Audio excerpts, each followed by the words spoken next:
देखिए क्वेश्चन क्या कह रहा है, कह रहा है कि पहला वस्तु का विक्रय मूल्य 470 रुपया और दूसरे वस्तु का क्रय मूल्य 470 रुपया। पहला का सीपी आपका दिया हुआ, पहला का एसपी दिया हुआ है 470 और दूसरा का सीपी दिया हुआ है 470। यानी कहने का मतलब ये हुआ कि पहला का विक्रय मूल्य और दूसरा का क्रय मूल्य आपस में क्या है, बराबर है। बस इतना 470 का इतना ही कम है। डिटेल बनाइएगा तब 470 का कम है, और डिटेल नहीं बनाइएगा, शॉर्ट बनाइएगा तो 470 का बस इतना ही कम है कि पहला का सेलिंग प्राइस और दूसरा का कॉस्ट प्राइस आपस में क्या है, बराबर है। अब क्वेश्चन समझते हैं। पहला पर आपको 20% का लॉस होता है और दूसरा पर आपको 20% का लाभ होता है। अब रेशियो से आप यहाँ से कर लीजिए, 20% पहला का सीपी और एसपी का रेशियो लिख लीजिए। पहला का तो 20% का फ्रैक्शन वैल्यू 1/5 होता है। इसका मतलब कॉस्ट प्राइस 5 है और 1 का नुकसान हो रहा है तो सेलिंग प्राइस कितना हो जाएगा, 4। अब दूसरा पर भी 20% का लाभ हो रहा है तो 20% का फ्रैक्शन वैल्यू 1/5 होता है तो क्रय मूल्य तो 5 रहेगा ही रहेगा, लेकिन इस बार लाभ होगा, इस बार 1 का लाभ होगा तो सेलिंग प्राइस कितना हो जाएगा, 6। अब क्वेश्चन के अकॉर्डिंग हम लोग देखते हैं, पहला का क्या है, सेलिंग प्राइस और दूसरा का क्या है, कॉस्ट प्राइस, आपस में क्या होना चाहिए, बराबर। तो पहला का सेलिंग प्राइस देख कर बताइए कितना है, 4 और दूसरा का कॉस्ट प्राइस कितना है, 5। लेकिन क्वेश्चन के अकॉर्डिंग होना क्या चाहिए, बराबर है, यहाँ नहीं है। अगर बराबर गलती से यहाँ या तो 5 रहता तो बराबर हो जाता, या यहाँ 4 रहता तब बराबर होता। ऐसा अगर डाटा रहता तो हमको बैलेंस करने की कोई ज़रूरत नहीं थी, लेकिन अभी हमको बैलेंस करना पड़ेगा। क्यों बैलेंस करना पड़ेगा, क्योंकि यहाँ 4 है, यहाँ कितना है, 5। क्वेश्चन के अकॉर्डिंग बराबर होना चाहिए। क्या बराबर होना चाहिए, पहला का सेलिंग प्राइस और दूसरा का कॉस्ट प्राइस बराबर नहीं है तो बराबर करेंगे तो 4 5 का एलसीएम कितना हो जाएगा, 20। तो इसको 5 से गुना करना पड़ेगा, इसको 4 से गुना करना पड़ेगा।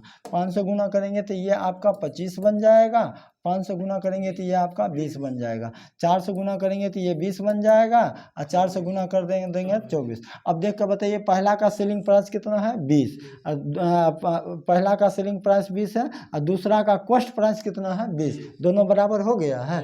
अब क्वेश्चन के अकॉर्डिंग जो कह रहा था वो हो गया है, तो अब हम डायरेक्ट निकाल लेते हैं कुल सीपी और कुल एसपी। तो कुल सीपी, पहला का सीपी 25 है और दूसरा का सीपी 20 है, तो टोटल सीपी कितना हो जाएगा, 45। पहला का सेलिंग प्राइस 20 है और दूसरा का सेलिंग प्राइस 24 है, तो टोटल सेलिंग प्राइस कितना हो जाएगा, 44। देख कर बताइए कुल क्रय मूल्य, कुल विक्रय मूल्य आपको मालूम हो गया है। तो अब बताइए टोटल पर लाभ हो रहा है कि हानि हो रहा है, हानि हो रहा है। कितना का हानि प्रतिशत बराबर पूछ रहा है, हानि कितना का हो रहा है, 1। अब बटा क्रय मूल्य कितना, 45 और गुने कितना, 100। तो 45 बटा 45 दूना 90, मतलब 2 दशमलव समथिंग, यानी 2.22%, 2.22%। उम्मीद करते हैं समझ में आ गया होगा, क्लियर है। आगे बढ़ते हैं, सेम पैटर्न का क्वेश्चन है, देख कर बताइए। पहला का सेलिंग प्राइस और दूसरा का कॉस्ट प्राइस आपस में क्या है, बराबर है। वही क्वेश्चन है। 20% का फ्रैक्शन वैल्यू, पहला का सीपी और एसपी का रेशियो लिख लेते हैं। तो पहला पर आपको क्या हो रहा है, 20% का लाभ हो रहा है, तो 20% का फ्रैक्शन वैल्यू 1/5, तो यानी 5 का सामान कितना में बिकेगा, 6 में, कोई दिक्कत नहीं। दूसरा पर आपको 20% का क्या हो रहा है, हानि, तो 20% का भी फ्रैक्शन वैल्यू 1/5 होगा, तो यानी इस बार हानि हो रहा है तो 5 का सामान कितना में बिकेगा, 4 में। अब क्वेश्चन के अकॉर्डिंग कह रहा है पहला का सेलिंग प्राइस और दूसरा का कॉस्ट प्राइस, तो पहला का सेलिंग प्राइस कितना है और दूसरा का कॉस्ट प्राइस कितना है, लेकिन क्वेश्चन के अकॉर्डिंग तो बराबर होना चाहिए, बराबर है नहीं, तो बराबर करना पड़ेगा। 5 और 6 का एलसीएम 30 होगा, तो 6 को 5 से गुना और 5 को कितना से, 6 से, तो 5 से जब गुना करेंगे तो ये 25 हो जाएगा और 6 से गुना करेंगे तो 30 हो जाएगा। अब 6 से गुना करेंगे तो ये 30 हो जाएगा, 6 से गुना करेंगे तो कितना हो जाएगा, 24। अब क्वेश्चन के अकॉर्डिंग देख कर बताइए पहला का सेलिंग प्राइस कितना, दूसरा का कॉस्ट प्राइस 30, बराबर हो गया है। पहला का सेलिंग और दूसरा का कॉस्ट बराबर होना चाहिए, बराबर नहीं था तो हम रेशियो को क्या कर लिए, बराबर कर लिए, ठीक है। अब टोटल का कॉस्ट प्राइस कितना हो जाएगा, 55 और टोटल 54। यहाँ तक समझ में आ गया है। अब क्वेश्चन में कहता है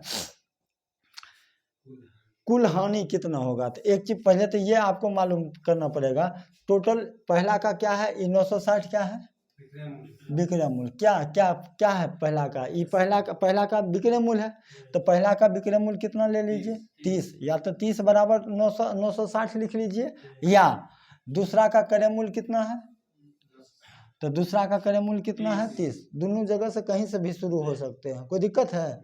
तो 30 बराबर 900 कितना हो जाएगा 60। तो हमसे पूछ रहा है कि ओवरऑल कितना का हानि हुआ, तो ओवरऑल देख कर बताइए एक का हानि हुआ है, तो इंटू करते हो जाएगा 1, सुना सुना कट जाएगा, 3 से काटेंगे 3 तिया 9, 3 दूना 6, यानी क्या रुपया का हानि है 32 रुपया का। ऑप्शन नंबर डी क्लियर है। आगे बढ़ते हैं। अब कहता है ए ने अपने लाभ की गणना वस्तु के विक्रय मूल्य पर करता है, ए अपनी लाभ की गणना किस पर, विक्रय मूल्य पर, जबकि बी अपने लाभ की गणना क्रय मूल्य पर करता है। अब कहता है कि दोनों को 40% का लाभ होता है, इसका मतलब ए का भी लाभ 40%, बी का भी लाभ 40%, कोई दिक्कत नहीं।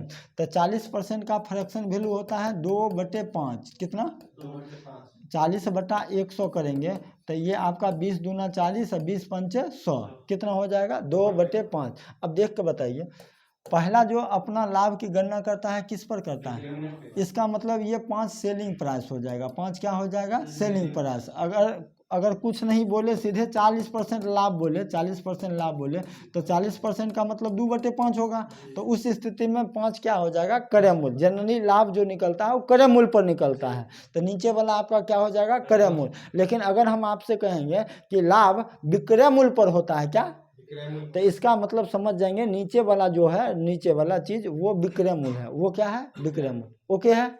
तो अब एक चीज हमको बताइए, पहला का जो होता है, पहला वाला का सीपी और एसपी का रेशियो, पहला का एक चीज हमको बताइए, पहला पर जो होता है लाभ होता है वो किस पर काउंटिंग किया जाता है, विक्रय मूल्य पर काउंटिंग। तो विक्रय मूल्य ये 5 बताइए क्रय मूल्य होगा कि विक्रय मूल्य होगा, विक्रय मूल्य। 5 में बेच रहा है और उसको 2 का लाभ हो रहा है, 5 में बेच रहा है तो उसमें 2 का क्या हो रहा है लाभ हो रहा है, इसका मतलब खरीद के 3 में लाया होगा। बात समझ में आ रहा है। 5 में क्या कर रहा है बेच रहा है, उसमें से उसको लाभ कितना हो रहा है 2, तो खरीद के 2 रुपया कम में लाया होगा, तो 5 में से 2 घट जाएगा तो कितना हो जाएगा 3। तो ये पहला का सीपी और एसपी का रेशियो आ जाएगा, कोई दिक्कत नहीं। अब दूसरा जो लाभ की गणना करता है वो किस पर करता है क्रय मूल्य पर, तो उस स्थिति में 5 आपका क्या कहलाएगा क्रय मूल्य। तो 5 आपका क्रय मूल्य है, लाभ कितना का है 2 का, तो सेलिंग प्राइस कितना 7। यहाँ तक ठीक ठाक है, समझ में आ गया है। अब क्वेश्चन में कहता है कि यदि दोनों के लाभ का अंतर कितने, अब वस्तु का विक्रय मूल्य ज्ञात करें। अब कहता है दोनों का विक्रय मूल्य, क्वेश्चन में कहा है कि दोनों का सेलिंग प्राइस क्या है, दोनों का सेलिंग प्राइस आपस में बराबर। एक चीज बताइए, पहला का सेलिंग प्राइस कितना, दूसरा का सेलिंग प्राइस बराबर है, बराबर करना पड़ेगा। ऊपर को 7 से गुना और नीचे को 5 से। जब ये 7 से गुना बन के होगा तो 21 हो जाएगा, ये 35 हो जाएगा, और ये 5 से गुना हो जाएगा तो ये हो जाएगा 25 35, कोई दिक्कत नहीं। अब देखो बताइए दोनों का सेलिंग प्राइस बराबर हो गया है कि नहीं बराबर हो गया। अब क्वेश्चन में कहता है दोनों के लाभ का अंतर कितने रुपया, तो पहला का लाभ देख कर बताइए 21 में खरीदा है, कितने में बेच रहा है, तो 14 का, पहला का लाभ हो जाएगा 14 रुपया का, दिखाई दे रहा है ना। और दूसरा का लाभ हो जाएगा 10 रुपया का, 25 में खरीदा है 35 में बेच रहा है, तो लाभ कितना का हो जाएगा 10। तो देख कर बताइए दोनों के लाभ का अंतर 4 रुपया का हो जाएगा कि नहीं हो जाएगा। पहला का लाभ 14 है और दूसरा का लाभ कितना 10, तो लाभ का अंतर कितना हो जाएगा 4 बराबर हो जाएगा 120। तो कहता है कि वस्तु का विक्रय मूल्य ज्ञात करें। तो बताइए प्रत्येक वस्तु का विक्रय मूल्य 35, इसका भी 35, इसका भी, टोटल विक्रय मूल्य निकालना होगा तो 70 से गुना करना पड़ेगा, 35 35 कितने 70, लेकिन टोटल नहीं पूछा है, तो वस्तु का विक्रय मूल्य ज्ञात करना, यानी 35 का मान पूछा है, काट लीजिए 4 तिया 12, तो ये हो जाएगा 5 तिया 15, 3 तिया 9, 1050, यानी विक्रय मूल्य हो जाएगा 1050। क्लियर है, आगे बढ़े। चलिए कहता है कि दो वस्तु के क्रय मूल्य का अंतर 4:5 है, सीपी का रेशियो 4:, दो वस्तु के सीपी का रेशियो 4:5 कितना है 5। अब क्वेश्चन में कहता है कि इन वस्तुओं को बेचने पर ए को 10% का ए पर 10% और बी पर 20% का लाभ होता है और दोनों के विक्रय मूल्य का अंतर कितना है? तो कहता है कि दोनों का कुल विक्रय मूल्य ज्ञात करें। ध्यान से समझिएगा। तो पहला पर 10% का लाभ होता है, तो पहला पर सीपी और एसपी का हम रेशियो लिख लेते हैं। तो 10% लाभ का मतलब 10 से 11 हो जाएगा। अब यहाँ ध्यान से समझिएगा, 1/10 यहाँ सेलिंग प्राइस नहीं होगा। क्यों नहीं होगा? कहीं नहीं लिखा हुआ है कि लाभ जो हो रहा है सेलिंग प्राइस पर हो रहा है। कहीं लिखा हुआ है? नहीं लिखा हुआ, तो इसका मतलब लाभ कॉस्ट प्राइस पर हो रहा है। किस पर हो रहा है? कोई दिक्कत नहीं।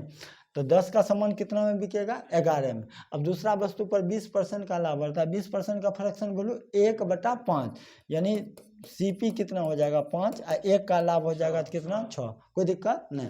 अब एक चीज़ बताइए, क्वेश्चन के अनुसार दोनों के कॉस्ट प्राइस का रेशियो कितना है? होना चाहिए 4:5 होना चाहिए। देख के बताइए, पहला का कॉस्ट प्राइस कितना है? 10 और दूसरा का कॉस्ट प्राइस 5। देख कर बताइए रेशियो कितना हो जाएगा? 2:1 हो जाएगा। लेकिन क्वेश्चन में दिया हुआ दोनों के क्रय मूल्य का रेशियो क्या होना चाहिए? 4:5। 4 बराबर है? नहीं। तो सबसे पहला काम क्या करेंगे? दोनों के कॉस्ट प्राइस को बराबर करेंगे। क्या? पहले दोनों के कॉस्ट प्राइस को बराबर करेंगे। तो बराबर कर, ई तो 10 है, ई कितना है? 5। 5 को 10 बनाया जा सकता है। अगर गलती से यहाँ मान लीजिए 3 रहे तो 3 ऊपर चल जाएगा, 10 नीचे आ जाएगा, तो ऊपर भी 30 बन जाएगा, नीचे भी 30 बन जाएगा। लेकिन यहाँ कितना है? 5। तो इसको क्या करना पड़ेगा? सिर्फ 2 से गुना करना पड़ेगा। ये 10 हो जाएगा, ये 12 हो जाएगा। अब दोनों सीपी का रेशियो कितना हो जाएगा? 10:10 हो जाएगा। लेकिन एक चीज़ बताइए, हमको ऊपर का सीपी कितना चाहिए? 4। तो क्या करना पड़ेगा? ऊपर में हमको 4 से गुना करना पड़ेगा और निचल का सीपी कितना चाहिए? 5। अब नीचे हमको कितना से? 5 से। अब देख कर बताइए, ऊपर का वाला सीपी 40 हो जाएगा, 4 से गुना होगा तो कितना हो जाएगा? और निचल का सीपी कितना हो जाएगा? 5 से गुना होगा तो कितना? 50। देख कर बताइए, जो क्वेश्चन में डाटा दिया हुआ सीपी, दोनों के सीपी का रेशियो 4:5, यहाँ देख कर बताइए 4:5 मेंटेन है कि नहीं मेंटेन है? तो पहला जब भी इस प्रकार का क्वेश्चन रहेगा तो पहले क्या कर लीजिएगा? बराबर कर लीजिएगा। क्या कर लीजिएगा? और जो आपको रिक्वायरमेंट है, पहले तो बराबर 10-10 कर लिए। आपको पहला का सीपी चाहिए कितना? 4, तो पहले 4 से गुना कर लेंगे। दूसरा का सीपी कितना चाहिए? 5, तब कितने से गुना? 5 से। बात समझ में आ रहा है? लेकिन ये कब करेंगे? जब दोनों चीज बराबर कर लेंगे तब। कोई दिक्कत नहीं। अब गुना कर लीजिए, 10 चौका 11 चौका 44, ये कट जाएगा। 5 से गुना करेंगे तो ये कितने हो जाएगा? 50। ये कितना? देख कर बताइए, सीपी का रेशियो 0 से 0 कट जाएगा, 4:5 हो जाएगा कि नहीं हो जाएगा? अब क्वेश्चन में कहता है विक्रय मूल्य का अंतर कितने हैं? देख कर बताइए, पहला का सेलिंग प्राइस कितना है? 44। दूसरा का सेलिंग प्राइस, तो देख कर बताइए 16 का अंतर हो जाएगा। सेलिंग प्राइस का अंतर कितने? 16। 16 बराबर हो जाएगा 960। तो कहता है कि बताइए कुल विक्रय मूल्य क्या होगा? तो कुल विक्रय मूल्य दोनों को जोड़ देंगे तो 104 हो जाएगा, इंटू हो जाएगा 104। इस 16 का 96 होता है, 4 से गुना कीजिए, 6 चौके 24, 2 6 0 6240। Option number A. कोई दिक्कत नहीं। उम्मीद करते हैं कॉन्सेप्ट क्लियर हो गया होगा। आज यहीं तक रखते हैं।